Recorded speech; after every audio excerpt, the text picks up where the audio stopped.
Muito bom dia, quinta-feira, 9 de agosto. Começamos agora mais uma edição do RF com você para todo o Brasil e confira os destaques do dia. Preso um dos suspeitos de participar da morte de policial em São Paulo.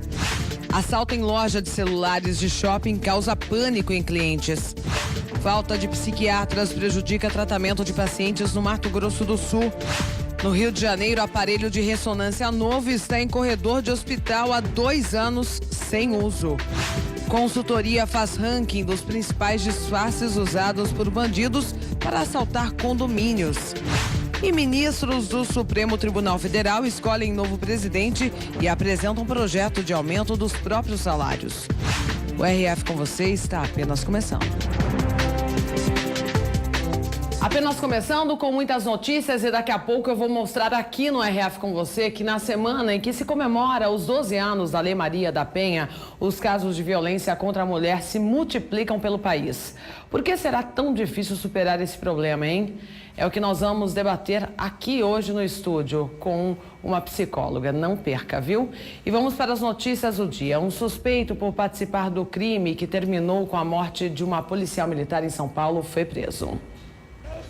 Depois de ter a prisão preventiva decretada, Felipe Oliveira da Silva foi levado durante a noite para o Instituto Médico Legal. Segundo a polícia, é ele quem aparece nestas imagens abandonando a moto da policial militar Juliane dos Santos Duarte na última sexta-feira, nesta praça na Zona Oeste de São Paulo. Felipe é morador da comunidade de Paraisópolis. Ele tem 27 anos e já foi preso por receptação de veículo roubado. Ele nega a participação no crime, mas 2 testemunhas que estavam no bar com a PM dizem que ele foi um dos 4 homens armados que renderam a policial. Conhecido como Silvinho, ele foi levado por familiares até a delegacia. A polícia já procurava o homem na comunidade desde segunda-feira. Durante o depoimento, ele alegou que estava fazendo um serviço para um traficante da Paraisópolis, conhecido como Pelourinho, e que levou a moto em troca de droga. Eu não sabia! Me deram 4 pedras de crack para me levar! A PM foi vista pela última vez num bar com conhecidos. O celular de um deles foi roubado. Juliane se identificou como policial e exigiu o aparelho de volta. E foi sequestrada por 4 homens armados. O corpo dela foi encontrado 4 dias depois, neste carro, a 10 quilômetros da comunidade. A polícia ainda não sabe se a PM foi morta com a própria arma. Uma cápsula .40, mesmo calibre usado pela polícia militar, foi encontrado no porta-malas, junto ao corpo. Os investigadores acreditam que ela morreu dentro do veículo. A notícia que existe, pela prova técnica até agora produzida, é que do encontro do corpo da Juliane ao momento da morte, da execução dela, dá um período de mais ou menos 24 horas. Segundo a polícia, o carro onde o corpo foi encontrado estava em um pátio para ser leiloado. Os investigadores querem saber em que circunstâncias ele foi tirado de lá. A polícia continua as buscas na comunidade. E o assalto a uma loja de celulares em um shopping do Rio de Janeiro causou pânico nos clientes. Este vídeo foi gravado minutos depois do assalto. Clientes e seguranças estavam assustados. É muita ousadia, o shopping lotado. Graças a Deus, não feriu ninguém. Um dos tiros atingiu esta porta de vidro na entrada principal do shopping. A ação aconteceu numa loja de venda de celulares no primeiro piso deste shopping aqui na Barra da Tijuca, zona oeste do Rio. 2 homens armados se passaram por clientes e minutos depois anunciaram o assalto. Eles levaram vários aparelhos e fugiram logo em seguida. Os assaltantes ainda atiraram 2 vezes contra o shopping e causaram muito tumulto. Eles roubaram uma moto que estava no estacionamento e deixaram a que usaram para ir até o local. Na vitrine da loja não sobrou nenhum celular. O gerente, os funcionários e alguns clientes já prestaram depoimento. Pelas redes sociais, moradores da região reclamaram sobre a insegurança no bairro. Em uma das mensagens, a pergunta era: aonde está a segurança dessa cidade? Nem no shopping o povo está livre. A administração do shopping disse que está colaborando com as investigações. Agora notícias aqui da região. O corpo do autônomo Cláudio Quinelato, de 49 anos, foi encontrado em um córrego no anel viário de Limeira na tarde de ontem.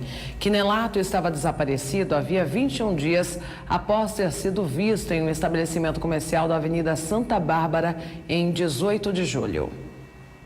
O corpo em estágio avançado de decomposição foi localizado em um ponto do córrego próximo ao estádio Agostinho Prada, amarrado e com sinais de violência. A família identificou o homem por conta de uma tatuagem. Desde o dia 18 de julho, familiares de Cláudio procuravam o autônomo e pediam informações por meio das redes sociais. A Polícia Civil vai trabalhar agora com a hipótese de homicídio. E em Mojimirim, interior de São Paulo, a Polícia Civil prendeu um jovem com anabolizantes. Policiais da Delegacia de Investigações Gerais de Limeira prenderam um jovem de 23 anos, sob acusação de venda de anabolizantes em Limeira e região. A prisão ocorreu na casa do homem, no bairro Morro Vermelho, em Mojimirim. Entre os produtos apreendidos estão alguns anabolizantes de uso veterinário. Ele recebeu voz de prisão em flagrante, já que é proibido falsificar, corromper, adulterar ou alterar produto destinado a fins terapêuticos ou medicinais. A pena para este tipo de crime é de 10 a 15 anos. E os roubos em condomínios aumentaram 50% em São Paulo e uma consultoria realizou um ranking dos disfarces mais comuns usados pelos criminosos. O carro é oficial, roubado da empresa de TV a cabo. O uniforme, idêntico aos dos funcionários. O chamado existe, já que eles mesmos cortavam os fios. Cenário perfeito para o crime. Os ladrões eram convidados a entrar nas casas pelas próprias vítimas. Este aqui tem jaqueta e boné da empresa. Ele não só se veste igual a um prestador de serviço, tem também as atitudes. Faz perguntas, anota as respostas, até ser autorizado a entrar. Eles também assumem papéis de autoridade para evitar grandes questionamentos de porteiros. Neste caso, se passam por policiais. Aos que analisam bem o perfil dos moradores. Num bairro nobre de São Paulo, com muitos judeus, a roupa própria ajudou a despistar. Ladrões que não demonstram agitação e nervosismo frequentes nos assaltos comuns.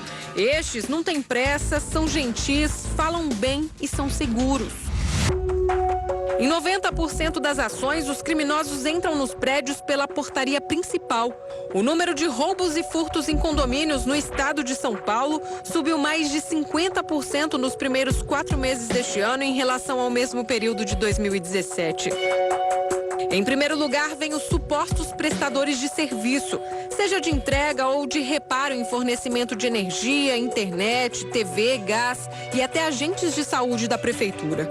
Também são figuras frequentes nos golpes os falsos oficiais de justiça, advogados e policiais. Aos menos fantasiados e mais audaciosos. Participam destas cenas crianças, grávidas e idosos. Fingem que foram assaltados, que estão passando mal ou que precisam de ajuda. Tem também quem se passa por conhecido. Caminha junto do morador, aproveita o vácuo dele para entrar, chega até a agradecer a gentileza. Muitas vezes não é notado nem ao sair. Atenção redobrada com corretores que alegam estar só com as chaves do apartamento. Telefonemas de moradores autorizando a entrada de visitantes não devem ser aceitos. É também comum a invasão pela garagem, seja com carros muito semelhantes ao de moradores ou no embalo do veículo da frente. O ladrão hoje não tem mais cara, não tem mais biotipo. O ladrão pode estar desde vestido como um morador de rua ou até de terno e gravata se passando por um delegado, um oficial de justiça e assim seja. Este condomínio foi invadido há 9 meses. O criminoso foi confundido com o filho de um morador. Um erro do porteiro que estava de serviço, um erro de procedimento. Ele invadiu um apartamento apenas e fez um belo estrago em relação financeira. Depois disso, foram instaladas 36 câmeras de segurança. Toda a fachada foi reformada para colocar 3 clausuras de entrada de pedestres fora a de veículos. Eles investiram em tecnologia. Agora, um sistema de cadastramento de moradores e de comunicação interna para situações de pânico. Mas de nada adianta tanto investimento em tecnologia se a pessoa que controla o acesso não estiver bem preparada. Hoje, o treinamento de porteiros aos novos sistemas de segurança é fundamental. Além disso, eles precisam ficar bem protegidos para não serem facilmente abordados e rendidos. Para chegar até Jean, há 2 portas blindadas. Ele evita receber mercadorias em mãos. Tanto quando os moradores vêm buscar as coisas aqui, só se for pacotes maiores a gente entrega pela porta. A gente abre uma para depois abrir a outra. Caso correspondências pequenas, a gente passa por aqui. Os moradores não têm acesso a gente. Parece exagero? O síndico profissional garante que não é. Em menos de 1 ano de mudanças, eles já se livraram de situações perigosas. Tem mais segurança, mas ainda está sendo visado. Nós tivemos há pouco tempo a tentativa de invasão de novo no prédio. A pessoa chegou, se identificou como sendo o sobrinho de uma moradora. A gente fez todo o processo de verificação, descobrimos que não era, deixamos o cara lá fora e tentamos chamar a polícia. Ele percebeu e saiu andando, e depois um outro automóvel passou, pegou ele e levou ele embora. Wagner escolheu a tranquilidade de um condomínio de casas no interior de São Paulo. Descobriu que a paz mora bem longe dali. O sistema de segurança do condomínio, ele tem uma forma de fiscalização de quem passa, que é prestador de serviço, quando passa pela portaria eles são vistoriados, mas mesmo assim isso não está inibindo a turma não. Roberto não é o tipo de porteiro que abre mão do protocolo, mesmo se conhece o morador. Segundo ele, a responsabilidade é grande demais, não dá para arriscar. O treinamento básico que todo porteiro deve ter é de identificação. Você identificar a pessoa que está visitando o condomínio, o apartamento que vai, identidade, RG, e com isso fazer a averiguação com os condôminos. Se os mesmos liberarem a entrada, aí sim, ao contrário, negativo.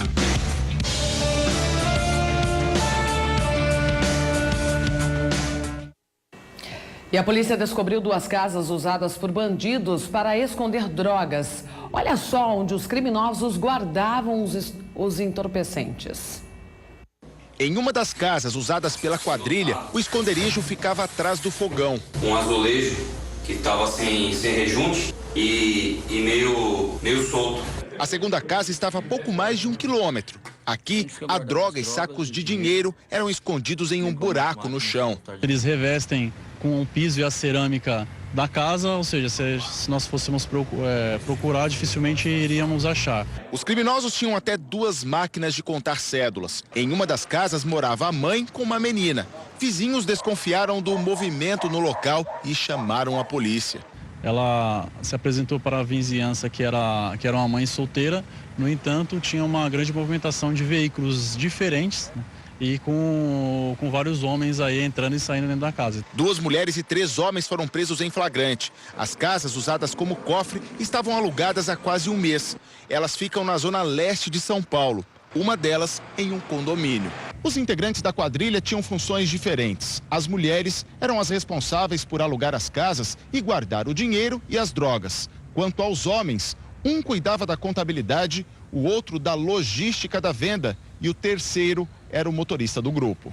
Estes 3 carros foram apreendidos. Os suspeitos vão responder pelos crimes de tráfico de drogas e associação para o tráfico. A apreensão de cigarros contrabandeados tem crescido no país e representa 70% de todas as apreensões realizadas pela Receita Federal. 3 milhões de cigarros. São 300 maços dentro de caixas de papelão. A mercadoria contrabandeada estava no baú de um caminhão, pronta para ser distribuída. Mas a delegacia que combate a pirataria no Rio estourou o depósito na comunidade Gardênia Azul, em Jacarepaguá, na Zona Oeste. A gente tem o setor de inteligência que aponta para a participação nessa atividade de milícias do local. A mercadoria está avaliada em 2 milhões de reais. A polícia quer saber de onde vinha a carga. Uma falsificação quase perfeita. Tinha até o alerta semelhante ao usado pelo Ministério da Saúde em produtos originais. Apenas nos 3 primeiros meses deste ano, a Receita Federal tirou de circulação 1 milhão de maços, o equivalente a quase 3 vezes a quantidade de maços apreendidos em todo o ano passado. Um aumento de 166 2,85%. Os cigarros representam quase 70% do que é contrabandeado no país. E por causa dele, o governo deixa de arrecadar quase 5 bilhões de reais em impostos. Os produtos pirateados chegam geralmente por Foz do Iguaçu e de lá são distribuídos para outros estados. O caminhão localizado em Jacarepaguá tem placa de Santa Catarina. Em depoimento, o motorista disse que o veículo foi fretado para trazer a mercadoria de São Paulo para o Rio. Um carro de luxo 0 quilômetro, avaliado em R$250 mil, também foi apreendido no local. Ele seria usado pela quadrilha para fazer a vigilância da região onde fica o depósito. O dono do prédio, que tem 2 passagens por estelionato, não foi localizado na comunidade. A falta de psiquiatras na rede pública de Campo Grande, no Mato Grosso do Sul, está preocupando aí, prejudicando o tratamento dos pacientes que precisam do serviço. Gisele tenta uma consulta psiquiátrica na rede pública para o filho há 2 anos. Enzo tem autismo e está sem medicamento. Quando eu consigo médico aqui no posto, eles me dão um caminhamento, aí você tem que esperar. É bastante complicado. O mesmo drama é vivido por esta aposentada, que sofre de depressão. Os remédios estão vencidos. A espera pelo atendimento dura 1 ano. Quando eu chego lá marcando, falando que eu não tô legal, eles falam que eu tô na fila de espera, só que até agora não me chamaram. Em Campo Grande, são pelo menos 7.500 pacientes na mesma situação. E há apenas 36 médicos e especialistas em saúde mental que atendem pelo SUS. Por isso, apenas casos mais graves são priorizados. A Secretaria Municipal de Saúde de Campo Grande adotou uma medida de urgência: capacitar médicos clínicos gerais para auxiliar no atendimento de saúde mental.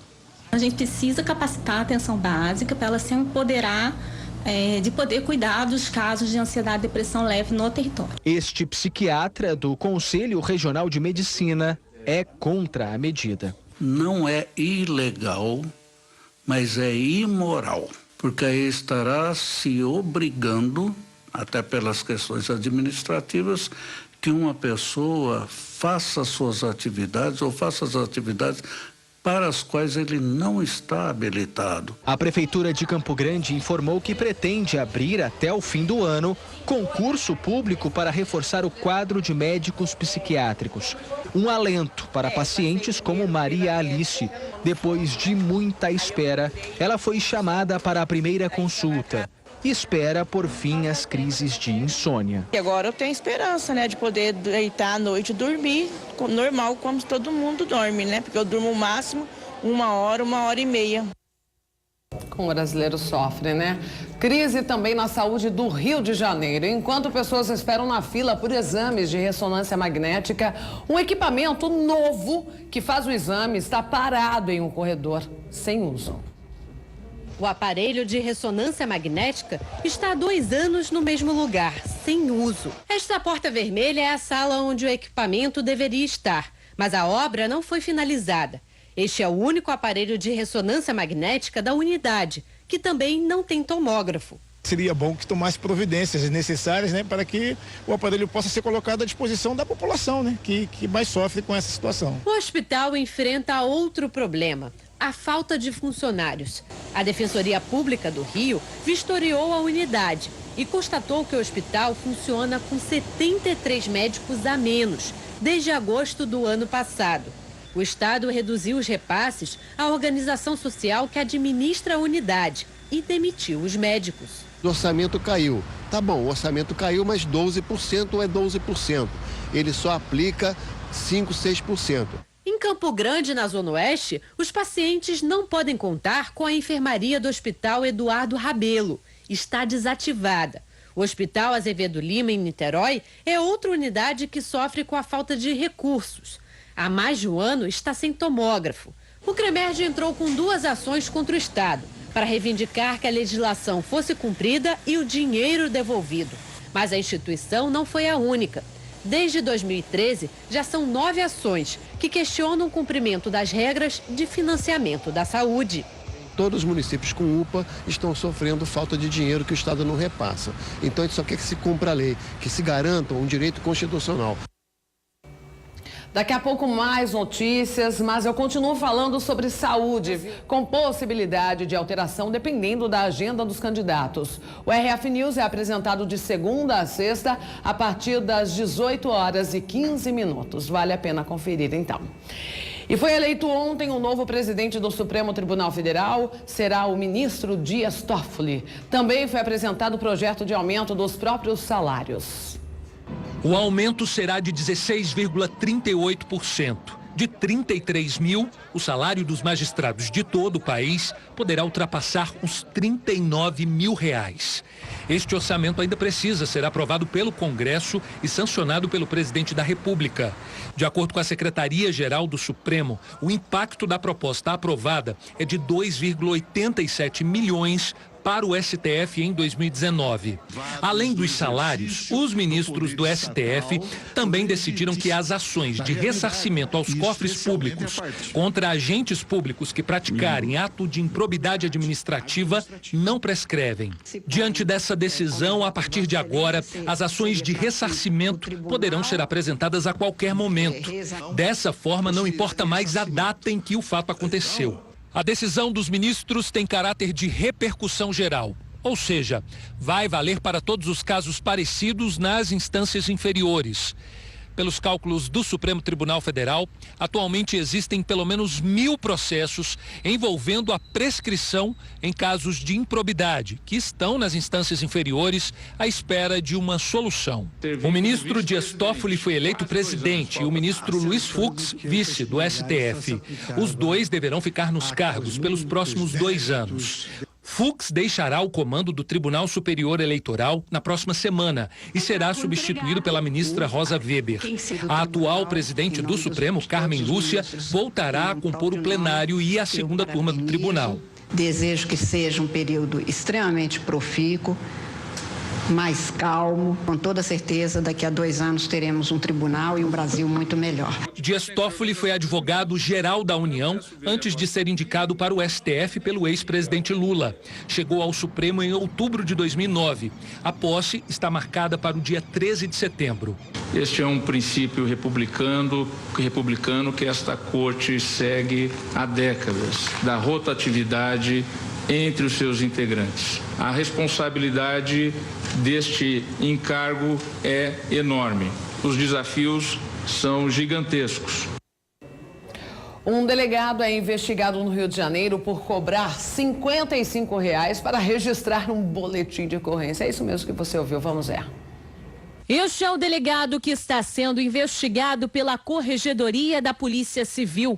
Júlio César Pirro de Carvalho trabalha em Duque de Caxias, na Baixada Fluminense, e passou a cobrar dos contribuintes uma taxa de R$ 55 para registrar casos de injúria, difamação e calúnia. No documento, ele justifica a cobrança dizendo que é para prestar um serviço melhor de segurança à população.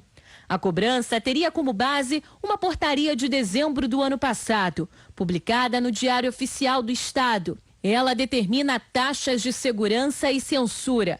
O texto diz ainda que aqueles reconhecidamente pobres teriam direito de fazer o registro sem pagamento da taxa. Depois que o caso veio à tona, a Direção de Policiamento da Baixada Fluminense anulou a decisão.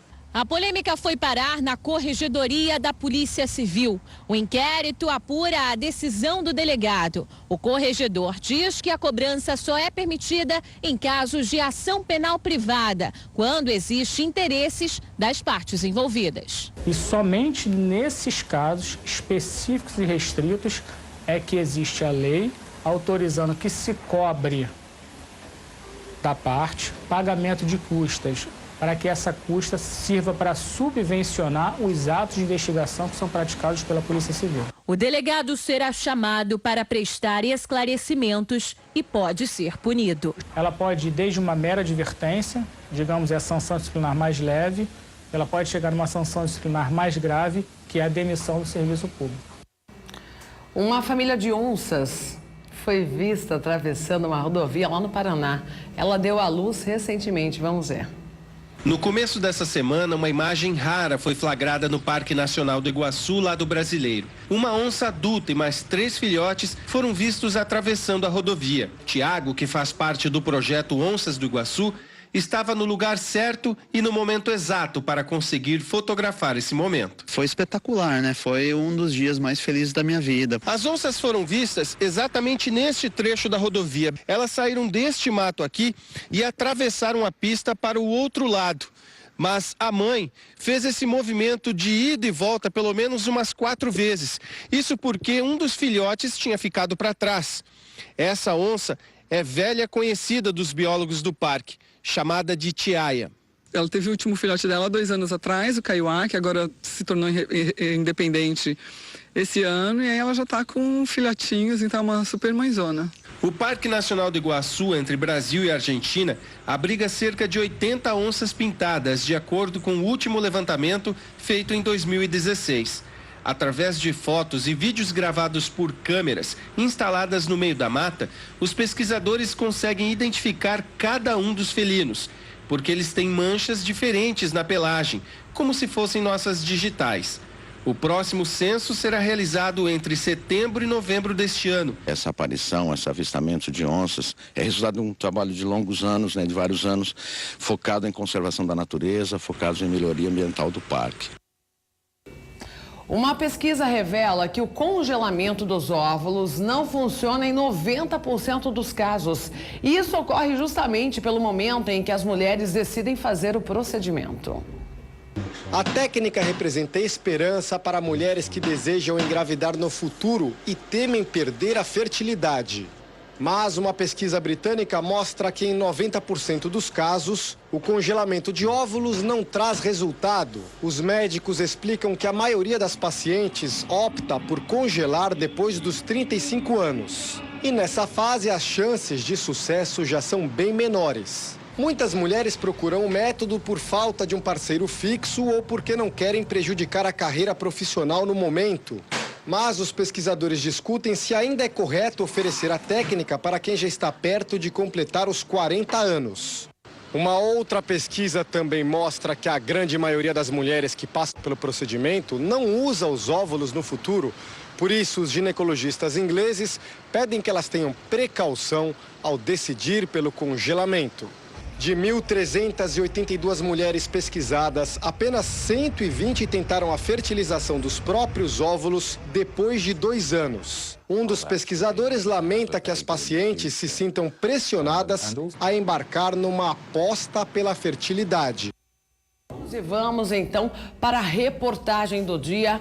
Antes da matéria, quero mostrar aqui na tela alguns dados alarmantes do Brasil. Olha só, feminicídio aqui no nosso país, gente. 13 mulheres mortas por dia no Brasil. Alarmante esse dado e preocupante também, né? E no mundo, olha só, o Brasil é o 5º país no ranking aí que mais mata mulheres. Absurdo, né? E nessa semana, a Lei Maria da Penha completou 12 anos de existência, mas os dados mostram que há pouco o que comemorar. Casos recentes chocaram o Brasil todo. Atualmente, o país ocupa a 5ª posição, como eu já disse, no ranking mundial de nações que mais matam mulheres. A cada 1h30, uma mulher é assassinada no Brasil. E dia após dia, os novos casos chocam o país. Em Jaraguá do Sul, Santa Catarina, Andréia Campos Araújo foi morta pelo companheiro. Ela estava grávida de 3 meses. A PM recebeu uma denúncia anônima e encontrou o corpo de Andréia enrolado num cobertor, no banco do carro do marido. Em Brasília, Carla Zandoná, de 37 anos, morreu depois de cair do 3º andar do prédio onde morava com o marido. Além dos ferimentos provocados pela queda, a mulher tinha um corte profundo no pescoço. O marido, Jonas Zandoná, de 44 anos, foi preso no apartamento do casal. No Rio de Janeiro, outro caso teve repercussão na segunda-feira. Anderson Trigueiro confessou ter matado a mulher, Simone Silva, que estava grávida de 2 meses. Ela foi asfixiada no quarto e morreu depois de ser levada para um pronto atendimento. Desde 2015, crimes desse tipo são enquadrados pela Justiça como feminicídio. A mudança na lei fez com que todo assassinato de mulher seja considerado homicídio qualificado. Um crime hediondo com pena prevista de 12 a 30 anos de prisão. O Brasil ocupa o 5º lugar no ranking mundial de feminicídio, atrás apenas de El Salvador, Guatemala, Colômbia e Rússia. Em 2017, foram registrados 2.643 novos casos nos tribunais do país, segundo o Conselho Nacional de Justiça, mais do que o dobro na comparação com a estatística do ano anterior. O mapa da violência contra a mulher apontou os estados do Paraná e do Rio Grande do Norte com o maior índice de feminicídios, na faixa de 10 a 12 crimes por 100 mil habitantes, seguido pelo Amazonas, com 6 a 8 crimes por 100 mil habitantes. Exatamente, as estatísticas mostraram a necessidade de um trabalho específico e prioritário na violência contra a mulher, nos casos de feminicídio e de todos os outros tipos de violência. Isso faz com que há um investimento maior do poder público, das instituições de justiça, no combate, na prevenção, no julgamento desses casos. No ano passado, os juízes deram 4.829 sentenças de crimes de feminicídio. Em 2016, tinham sido 1.942, o que representa um crescimento de 248%. A melhoria na estrutura do judiciário, com a criação de varas e promotorias especializadas, ajudam a explicar esse crescimento. Hoje já existem nos fóruns da capital paulista 8 varas e promotorias exclusivas para esse tipo de crime, de acordo com a promotora do Núcleo de Enfrentamento à Violência Doméstica e Familiar contra a Mulher. Cria uma identificação com a sociedade, uma credibilidade para a mulher denunciar, trazer os casos até o Ministério Público, o Poder Judiciário, para que nós possamos fazer o atendimento dessa mulher conforme prevê a Lei Maria da Penha. Ontem, a Lei Maria da Penha completou 12 anos. A data foi marcada por uma operação da Polícia Civil no Rio de Janeiro para combater a violência doméstica e sexual contra as mulheres. Mais de 20 suspeitos foram presos. Agentes das Delegacias de Atendimento à Mulher, da Divisão de Homicídios e da Polinter foram às ruas para cumprir os mandados de prisão. Só este ano, 6 mulheres por mês foram vítimas de feminicídio no estado do Rio de Janeiro. Mais da metade dos casos de agressão e ameaça contra a mulher ocorreu dentro de casa. A promotora admite que é preciso avançar mais no combate à violência contra a mulher. Há necessidade de uma maior estrutura nas delegacias, um maior investimento no atendimento e no acolhimento dessa mulher, investimento em recursos humanos e recursos materiais. E aí eu chamo a atenção da principal demanda e reclamação das mulheres ainda é o atendimento nas delegacias. Mas ela diz que não basta cobrar só o Estado. O que eu tenho percebido, inclusive aí com esses últimos acontecimentos, é uma omissão da sociedade. E a sociedade precisa meter a colher nos crimes de violência doméstica. Se você vê um vizinho que está agredindo a esposa, a namorada, a irmã ou qualquer mulher, se você tem uma amiga que está sofrendo violência e não denuncie, faça por ela. As denúncias podem ser feitas de forma anônima pelo telefone 180. De janeiro a julho deste ano, a Central de Atendimento à Mulher em Situação de Violência recebeu 79 mil denúncias de abuso sexual, homicídio, cárcere privado e outros tipos de violência. Em média, um caso a cada 3 minutos e 50 segundos. A violência física representa quase 47% das denúncias e a violência psicológica, 33%. Alguns casos de feminicídio se tornaram emblemáticos no Brasil. O mais grave aconteceu em Campinas, no interior de São Paulo, no Réveillon de 2016. O técnico de laboratório Sidney Ramis de Araújo, de 46 anos, pulou o muro da casa onde a família da ex-mulher, Isamara Fillier, festejava a virada do ano e matou 12 pessoas, entre elas Isamara e o filho de 8 anos. Logo depois, ele se suicidou. 3 anos antes, João Guatimozin Mugem Neto espancou e pôs fogo na ex-namorada Bárbara Pena, de 21 anos. Ela caiu da sacada do apartamento onde morava em Porto Alegre, no Rio Grande do Sul. Os 2 filhos do casal morreram asfixiados pela fumaça do incêndio. Em 2010, a vítima foi Mércia Nakashima. Na época, ela tinha 28 anos. A advogada foi baleada e morreu afogada. O corpo foi encontrado dentro do carro dela, numa represa em Nazaré Paulista. A gente não se conforma, parou nossa vida, é uma mudança, assim, radical, saudade muito grande, a vida parou. O acusado pelo crime, Misael Bispo de Souza, foi condenado a 22 anos e 8 meses de prisão. E o comparsa dele, o vigia Evandro Bezerra da Silva, a 18 anos e 8 meses. Para a mãe de Mércia, a pena dos dois deveria ter sido maior. Ela acredita que a violência contra a mulher deve ser combatida com mais rigor. Acho muito pouco, mesmo sendo 30 anos, eu acho pouco. Porque olha o que eles fazem. Porque eles chegam lá, eles acham que eles têm direito, é uma posse isso. Isso é machismo. E aí vai lá, mata, porque não concorda com alguma coisa, matou, acabou. E eles continuam numa boa, porque vai lá, fica lá, sabe que não vai ficar os 30 anos. Ter direito é uma posse, a senhora falou bem, né? Estou aqui recebendo a cientista política Bruna Sequinato. Seja muito bem-vinda para debater sobre esse assunto tão importante para nós mulheres, principalmente, também, né? Com certeza, eu agradeço o convite, boa tarde. E realmente um assunto bastante complicado e bastante presente, atual, sempre atual, né, no Brasil, infelizmente. Sim. São dados aí realmente alarmantes e a gente tem que começar a debater mais profundamente para a gente conseguir ter resultados positivos a respeito. Bom, nessa semana tanto se falou, né, gente, porque completou aí, se comemorou mais um ano de vida da Lei Maria da Penha, né? Mas essa comemoração não tem que se comemorar, na verdade, como eu já mostrei o dado anteriormente, antes da matéria, 13 mulheres por dia morrem no Brasil vítimas de violência. Você acredita que realmente esse número cresceu ou antes não era contabilizado como feminicídio, Bruna? Qual a sua opinião? Eu sinto que quando a gente tem a Lei Maria da Penha, a gente simplesmente começa a denominar as coisas da sua maneira diferenciada, né? Não correta, porque ela veio a começar a funcionar em 2006, né?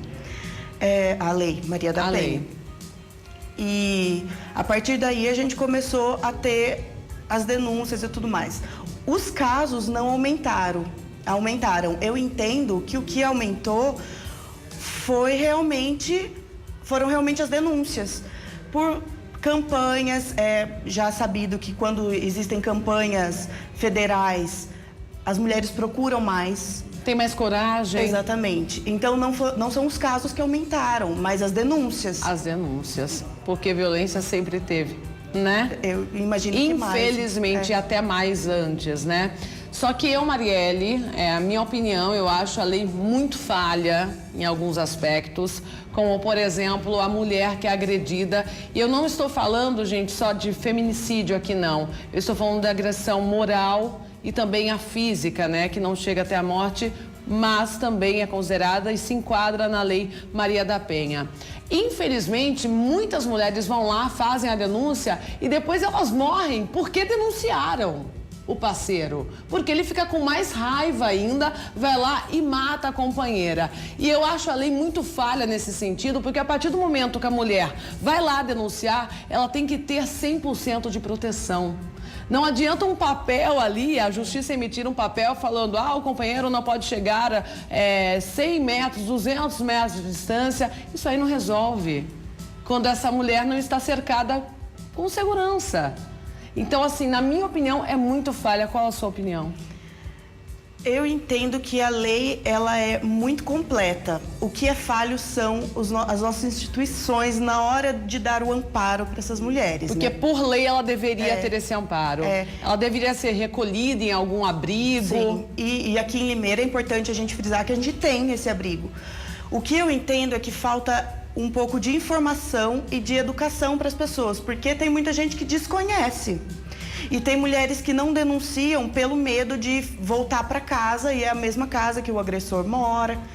E não conseguir esse... Ou faz a denúncia e depois retira, né? Isso é porque bastante o agressor comum também. faz uma lavagem psicológica, né? Depois que bate, dá flores, né? E a mulher fica arrependida, infelizmente, vai lá e tira a denúncia. Tem isso também, né? Isso a gente chama de ciclo de violência e é importantíssimo a gente falar sobre isso.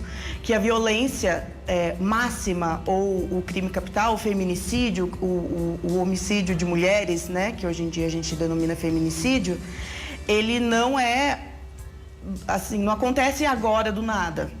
Ele é de um processo que a vítima sofre com esse agressor. Falando desse processo um pouquinho, como que se inicia? O processo se inicia com pequenas atitudes no dia a dia. Ciúme exagerado, controle das roupas, controle das atitudes, controle de, você vai andar com tais pessoas, você não pode andar com outras pessoas, você não pode se vestir dessa maneira, você não pode usar maquiagem. Mas às vezes a pessoa não fala isso no sentido de não pode, ela vai contornando a situação, porque você fica mais bonita de outro jeito, porque você... Faz uma lavagem psicológica mesmo, como se ele morresse de amores por aquela mulher, mas ele está, na verdade, manipulando aquilo para ter o controle da mulher. Exatamente, é uma manipulação. Porque a gente tem uma falha muito grande na nossa educação de que a gente ensina desde cedo que as mulheres, elas têm uma condição subalterna e elas realmente podem ser tratadas como propriedade, né? Infelizmente. Exatamente. Né? E é daí que vem todo o problema. Quando a gente entende que uma classe pode dominar a outra, então os homens têm essa dominância sobre as mulheres, a gente já começa a diferenciar os dois.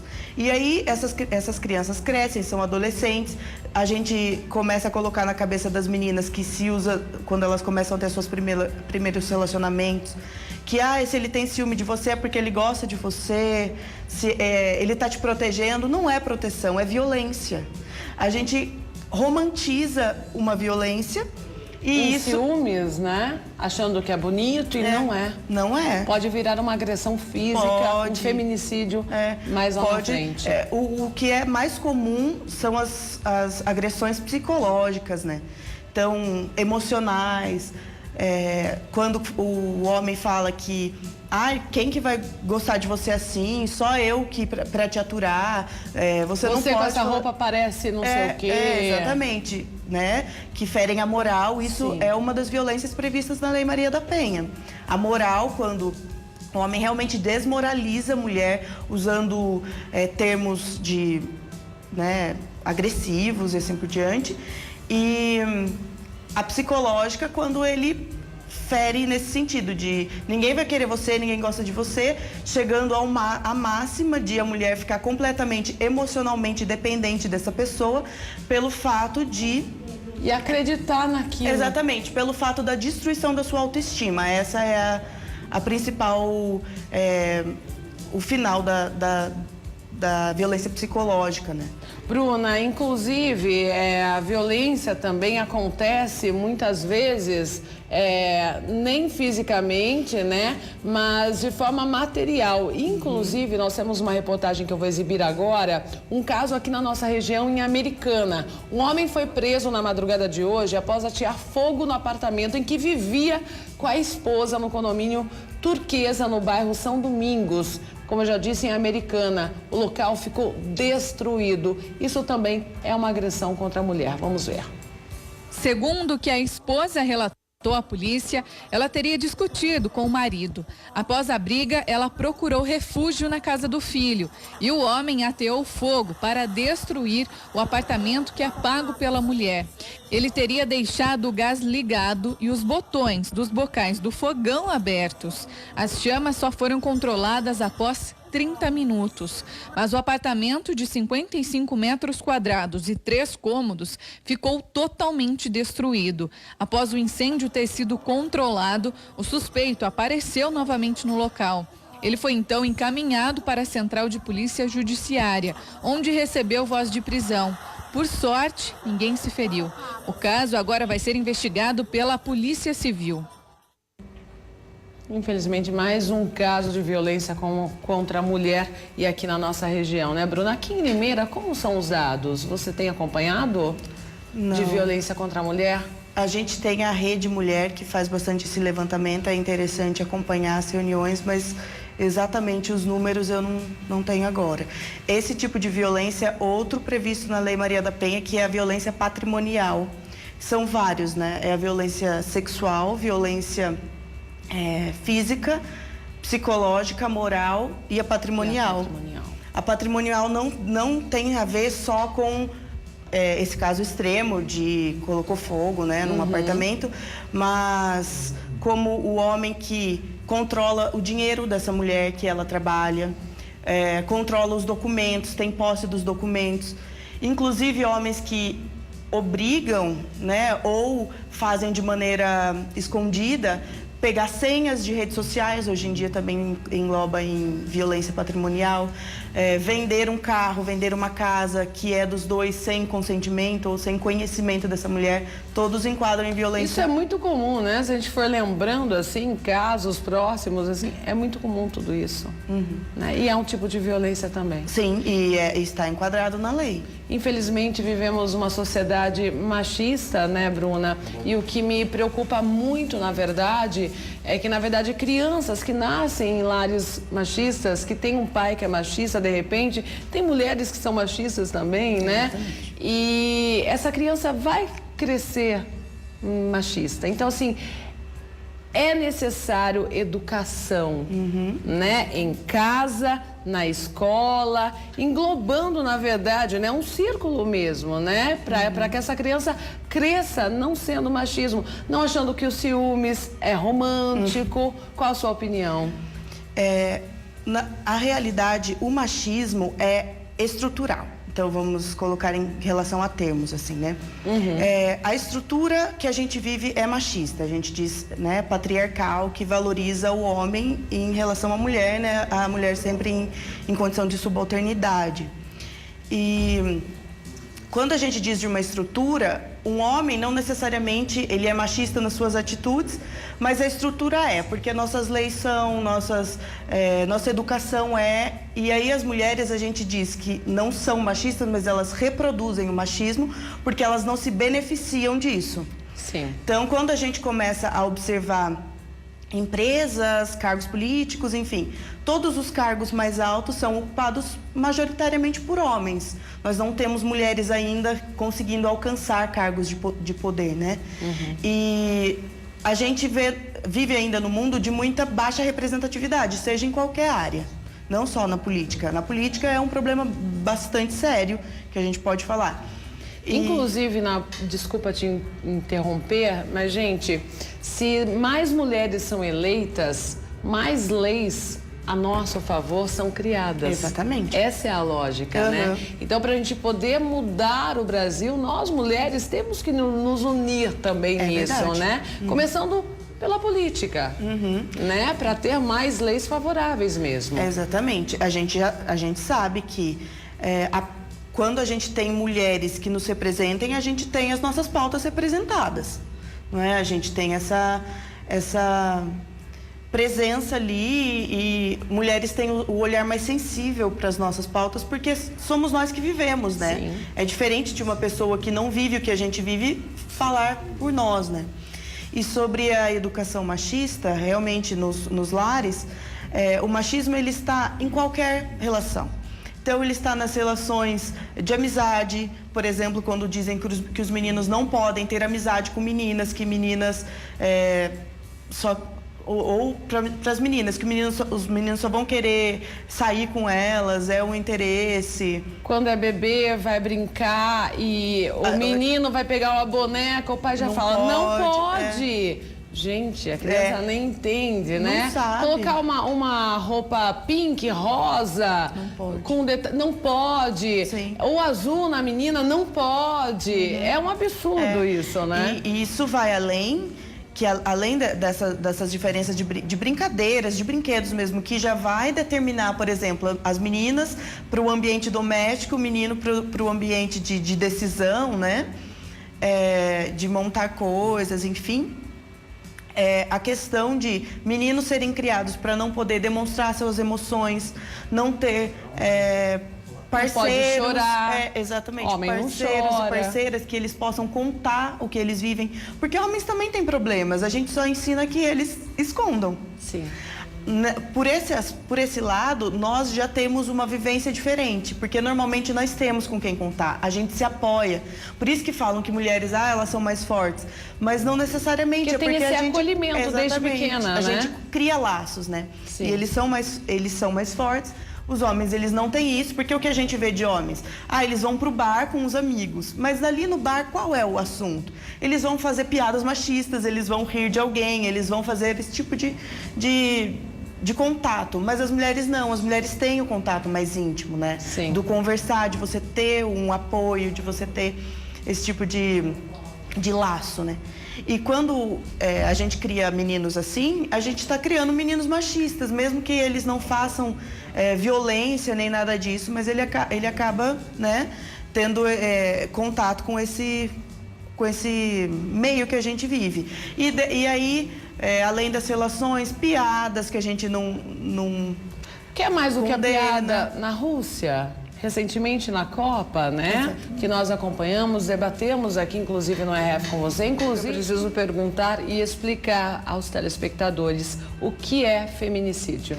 Feminicídio, então, é o crime de homicídio praticado contra mulheres pelo fato de elas serem mulheres. Então, é um crime de gênero, né?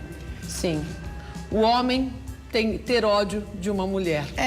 Ódio de gênero, e isso a gente planta desde criança, toda essa questão que a gente tem conversado até aqui. A gente conversou no primeiro bloco, principalmente, gente, sobre agressão física, moral, tem patrimonial, que mostramos inclusive o caso de um homem que ateou fogo na casa da ex-companheira, né? E isso começa desde cedo, né? De brincadeiras em mesa de bar. Na Copa, como a gente viu recentemente, eu disse que a gente iria comentar sobre esse assunto, né? A brincadeira que fizeram com a estrangeira lá, a russa, na verdade, né? Começaram a falar um monte de besteira pra ela dando risada, achando que estava participando ali de uma brincadeira saudável e, na verdade, não. Estavam tirando sarro dela e ainda jogaram na rede social e deu o que deu, né, Bruna? Exatamente. E ainda depois falaram que as pessoas estavam exagerando e que estavam destruindo a vida deles. Por que fazer isso? Porque tinha sido só uma brincadeira. Realmente as pessoas ainda não conseguem dimensionar o quão agressiva pode ser uma brincadeira, não é? Porque ninguém perguntou pra ela se ela ficou feliz com aquilo, se ela gostou das imagens dela divulgadas, se ela gostou daquelas palavras que falaram pra ela. Ninguém entrou em contato com ela depois pra falar sobre isso.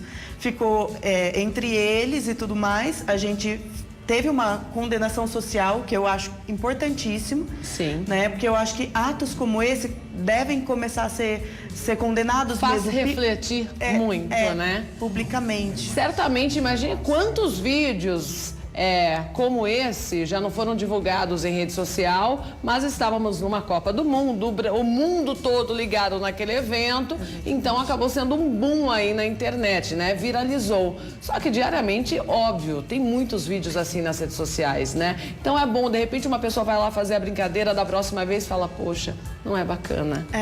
Né? Estou agredindo uma mulher, estou agredindo um ser humano. Vamos falar sobre prevenção também da Lei Maria da Penha. Muito importante isso, né? Com certeza. Na verdade, o que a gente vê aqui no Brasil é sempre uma remediação de atos, né? Então, mas depois que aconteceu. Depois que aconteceu, a gente vai lá e prende um sistema muito punitivo, que é uma outra coisa que a gente tem que começar a colocar em debate. Realmente, a punição, no sentido que a gente tem, é interessante.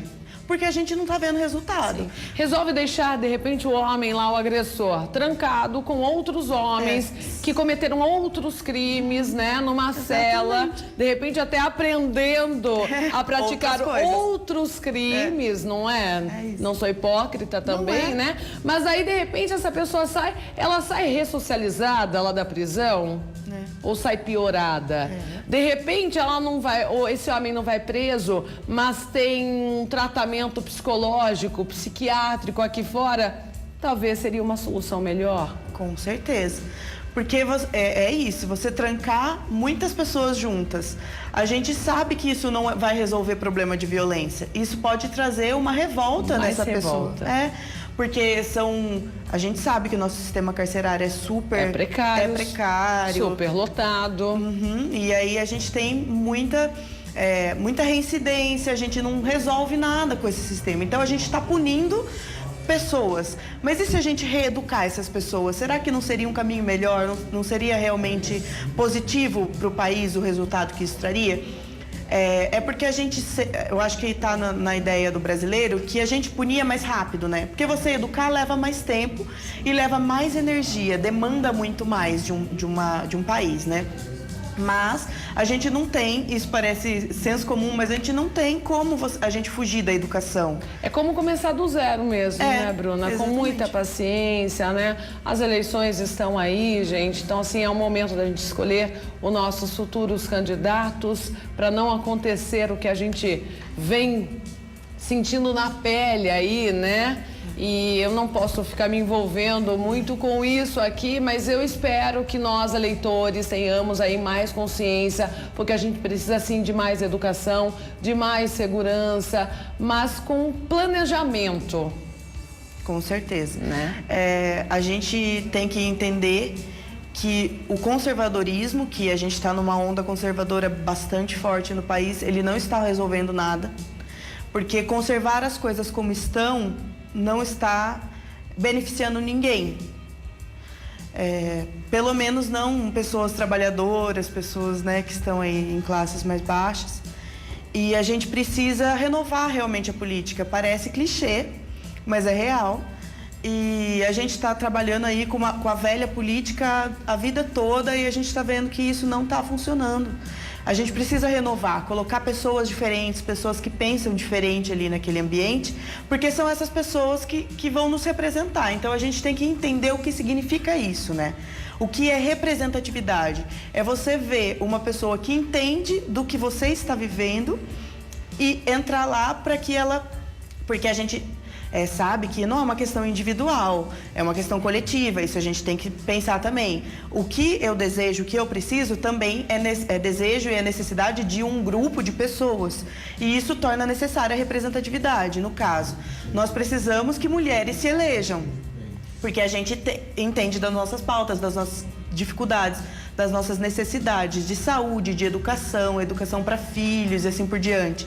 Então a gente sabe que se são mulheres que vão entender disso, a gente precisa que mulheres estejam lá, não é mesmo? Assim como uma mulher negra precisa de uma mulher negra, porque uma mulher branca entende até o ponto de ser mulher, mas ela não entende o que é a dificuldade de você sofrer racismo, de você sofrer violência, além da violência de gênero, a violência racial. Então a gente precisa dessas mulheres. Então a gente precisa de representatividade. As pessoas precisam entender isso, para tirar essa velha política de lá, que não representa quase ninguém. Com certeza. Ainda falando sobre esse assunto, chegou aqui uma pergunta para você, Bruno Isaías, lá de Frecheirinha, Ceará. Vocês acham que com a evolução das leis e as mulheres chegando em sua maioria ao poder público, que a gente acabou de citar aqui, econômico, legislativo e judiciário, pode futuramente gerar um tipo de preconceito contra os homens?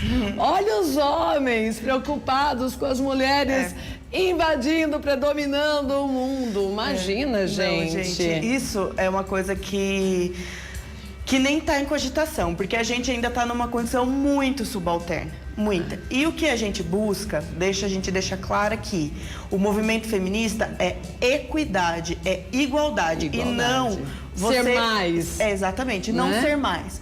A questão é que ainda a gente está muito abaixo. A gente precisa da igualdade. Por que o movimento conservador barra tanto? Porque existe uma perda de privilégios, a gente sabe disso. Então, quem está lá são homens. Para que mais mulheres entrem, o que vai ter que acontecer? Alguns homens vão ter que sair. Sim. E isso gera uma resistência realmente.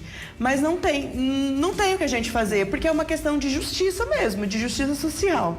Uma questão machista que eu acabei de lembrar aqui, que é uma crença, na verdade, que desde pequena a criança já cresce, Bruna.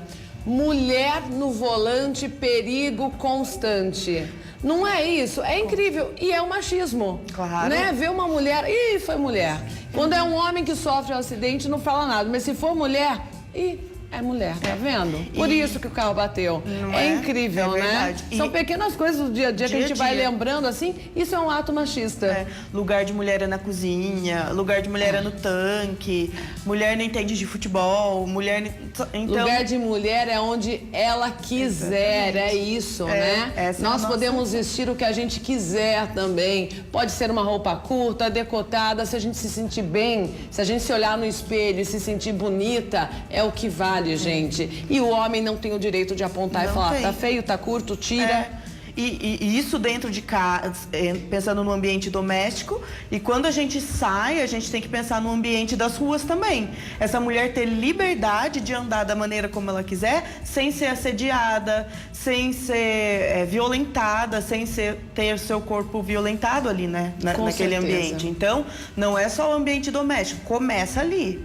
Porque a gente entende que esses mesmos homens que estão dentro de casa, eles estão fora, né? Fazendo também esse tipo de violência contra outras mulheres no ambiente das ruas. Então, a gente tem que avaliar toda essa situação. Isso é estrutural, não é? Não é uma coisa que está acontecendo na casa de uma ou duas pessoas, não é uma coisa que vai se resolver agora, é uma questão que vai demandar educação, que vai demandar tempo, energia, mas que são imprescindíveis para a gente realmente diminuir esses casos, né? De violência, de feminicídio, que são inconcebíveis mesmo, assim. Inadmissíveis. E muito triste também, eu preciso encerrar, Bruna, mas eu gostaria de citar outra coisa. Desde pequeno a gente ouve o seguinte, em briga de marido e mulher, ninguém mete a colher. Mete sim. Se a sua vizinha está sendo agredida, denuncie. Vai perguntar para ela.